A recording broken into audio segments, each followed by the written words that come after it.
אשכוחי ירושלים תשכח ותשכח On continue Masechet Brachot, Daf Yutet Amud Bet. Donc on est en train de voir comment se comporter par rapport à Kavod Abriot et le fait que En Chochma Ben Tevuna V'Eta'ezen Neged Hashem, qu'il fallait des choses où on faisait cas de rien par rapport à l'honneur d'Akadosh Baruch Hu. Alors Marie pose une question. Tashma, Dama Rabbi Eliezer Bar Tzadok. Alors Rabbi Eliezer Bar Tzadok c'est un Kohen et il dit Medalgim Ainu al Gabe Aronot Shel Metim Likrat Malchei Israël. Lui, Kaneri, il a vécu à l'époque du deuxième temple, et il dit qu'ils marchaient sur les tombes, ils allaient sauter d'une tombe à l'autre pour se dépêcher de voir quand on savait qu'il y avait un roi d'Israël qui devait passer. Alors donc pour le voir passer, il a fait un chemin, et le plus court c'était en passant par un cimetière, donc il sautait d'une tombe sur l'autre pour arriver au bon endroit pour le voir. C'est ce qu'il dit. Velo likrad malchei Israël bilvad amru et la likrad malchei akum. Et pas seulement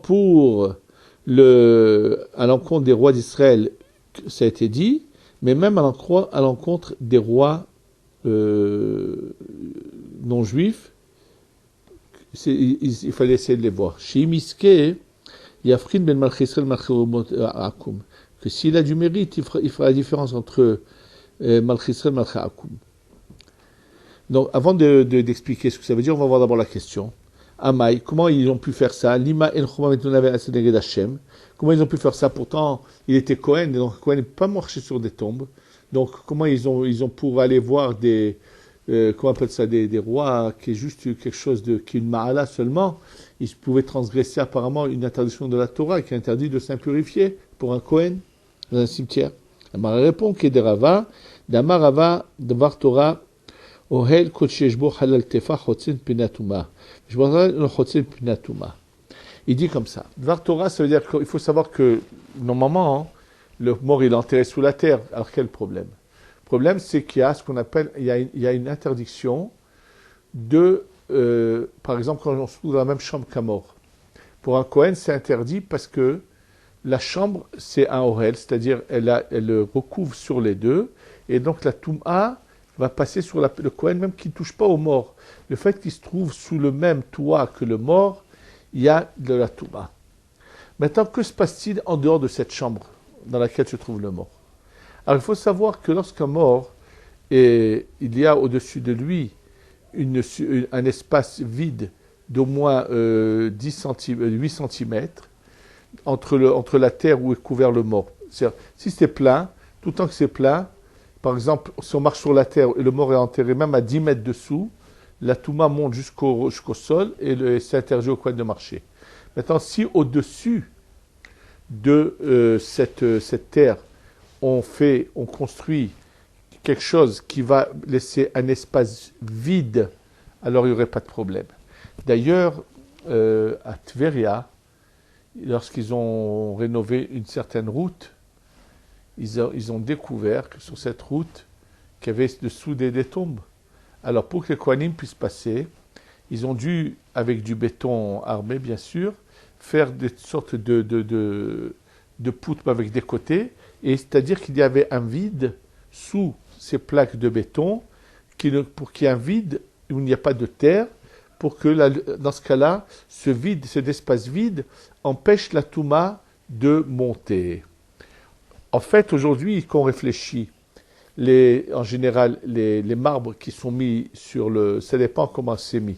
Si on a fait un bloc de béton et là-dessus on pose le marbre, c'est pas bon, parce que dans ce cas-là, il n'y a pas d'aise-vide. C'est seulement dans le cas, mais en général, ils ne veulent pas le faire comme ça pour pas que ça se casse. En général, ils remplissent, ils veulent que la plaque de marbre soit posée sur quelque chose, sur du dur.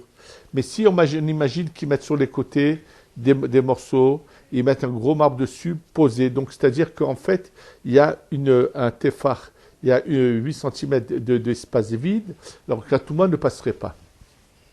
Ça a été la tolérance pour laquelle, pendant pas mal d'années, jusqu'à aujourd'hui, certains Kohanim rentrer à Méron, dans les pièces où se trouve, où au-dessous, en bas, est enterré Rabbi Shimon ben Yochai.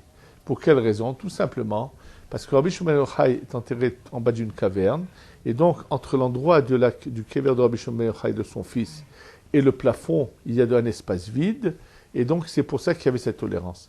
Ceux qui ne permettent pas cette tolérance craignent tout simplement que comme il y a eu des tremblements de terre dans cette région, que ces espaces se sont remplis, et qu'aujourd'hui, il suffit qu'il y a un endroit où la terre s'est accumulée, et depuis le kever jusqu'au plafond, elle touche, donc ça fait passer la Toum'a au-dessus, et ainsi de suite.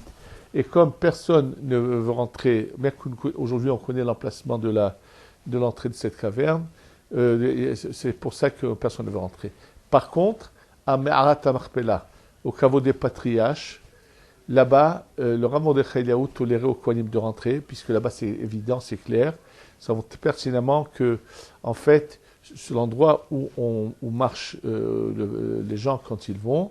C'est une construction qui a été faite par Horus, nous savons qu'au-dessous, il y a un vide complet, c'est comme une salle immense qui est vide, et qui est beaucoup plus bas. En bas de cette salle, il y a un endroit qui descend vers l'endroit où Avraham, Yitzhak et Yaakov sont enterrés.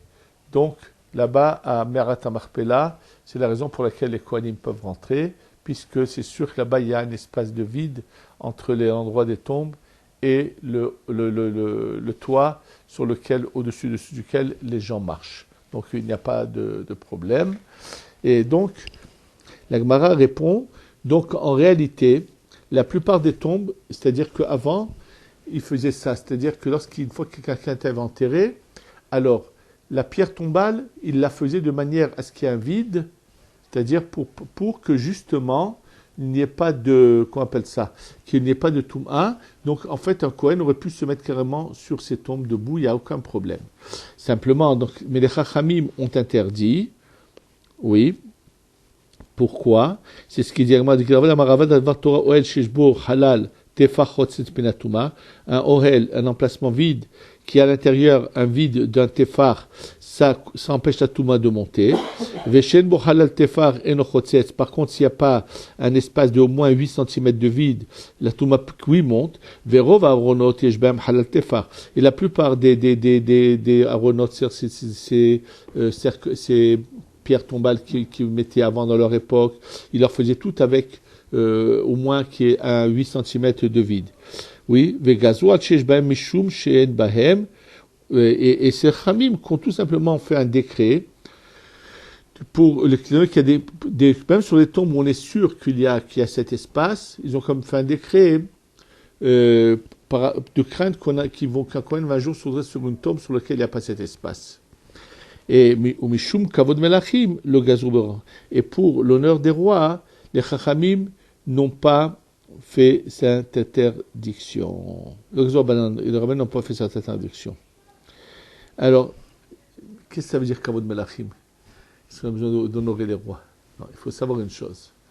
Quand quelqu'un est nommé comme roi, il faut savoir que si on pouvait voir ce côté spirituel, on verrait qu'il a quelque chose de particulier.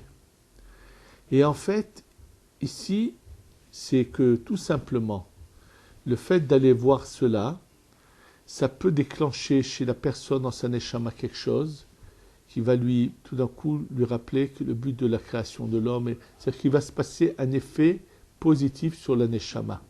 Et c'est pour ça que des gens comme Rav Eliezer bar Tzadok couraient parce qu'ils savaient très bien que spirituellement, ça allait leur apporter quelque chose et que ça leur ferait un certain effet.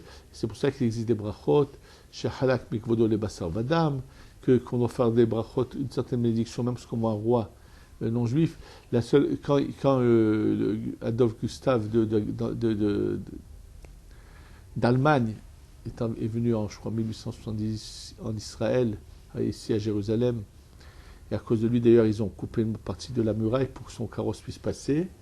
La raison pour laquelle les rabbanim n'ont pas fait cette bracha, parce que les rabbanim, déjà, bien avant l'Holocauste, en Europe, les rabbinim avaient une transmission que les Allemands sont la descendance de Amalek, dont on a l'obligation de détruire, puisque si on avait fait cette obligation depuis longtemps, on n'aurait pas eu un Hitler qui a fait ce qu'il a fait. Bon, c'était la volonté de Dieu qu'on ne puisse pas le faire, malheureusement. Mais il faut savoir, alors comme c'est des descendants d'Amalek, ils n'ont pas voulu faire la bracha à cause de cela. Mais sinon, c'était quelque chose que faisaient les Chachamim lorsqu'ils rencontraient un roi.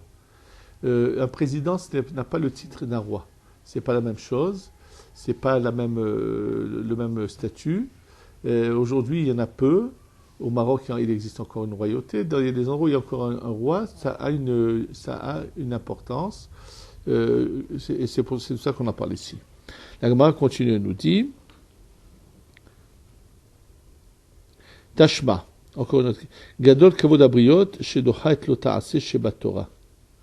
C'est marqué l'honneur des êtres humains est tellement important, ça repousse une interdiction de la Torah. Comme ça, c'est marqué dans le Breta. Apparemment, comment on peut dire ça? Il faut dire, pourtant c'est marqué que à l'encontre de Dieu, on ne fait pas cas de l'honneur des individus, on doit respecter la Torah. Targema Rav Bar Shaba, Kameh de Rav Kana, Belav de l'Otassour. C'est de quoi il s'agit? Il ne s'agit pas de n'importe quelle interdiction, il s'agit de l'interdiction. L'Otassour, c'est-à-dire que les Chamesh, ils ont instauré quelque chose. Ils ont dit, l'Otassour, il faut écouter ce que les Chamesh disent. Ahekou ale. Lav de l'Otassour d'Oraïtaï. Ils se sont mis à rire sur lui, les élèves. Ils ont dit, mais qu'est-ce qu'il nous raconte? Ça aussi, c'était une interdiction de la Torah. Amar Rav Kana leur a dit à ses élèves, Gavra Rabba Marmilta lotachichu ale. Un grand homme a dit quelque chose, ne riez pas. Il sait ce qu'il a voulu dire. Kol mile de Rabbanan smichu alav de lotasur, mishum kvodo shavu Rabbanan. Il dit en général, les Chamim, quand ils ont instauré quelque chose, celui qui ne les écoute pas transgresse une interdiction de la Torah.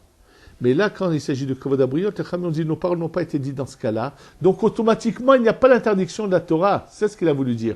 C'est de ce lave qu'il s'agit, qu'on a dit que les Chamim, quand leurs paroles allaient à l'encontre de Kavod Abriot, dans ce cas, les Chamim ont annulé leurs paroles, donc on n'a plus l'interdiction qu'on est obligé d'écouter, de ne pas s'écarter des paroles des Chachamim.